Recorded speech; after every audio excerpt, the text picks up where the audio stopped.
Hello mga kabadiskarte, for today's video magluluto tayo ng sisig na tokwa.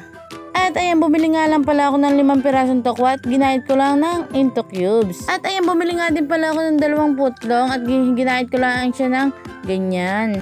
Kung nagkikrave ka sa sisig pero wala kang pambilin chicken o kaya pork, ayan, itry mo na tong ating tokwa sisig.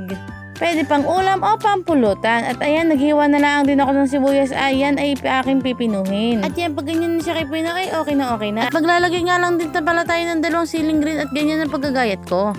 At ayan na, tara na at iprito na natin ang ating tokwa. Palagi ko nga pala itong hinahalo para hindi siya magdikit.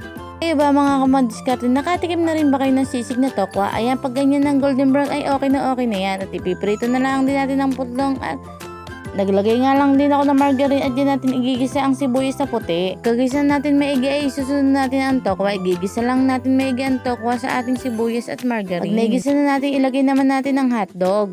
Igisa lang natin maigi hanggang sa lumasa yung margarine sa kanya. At ayan, maglalagay lang tayo ng konting asin at paminta ay okay na dagdag pampalasa na.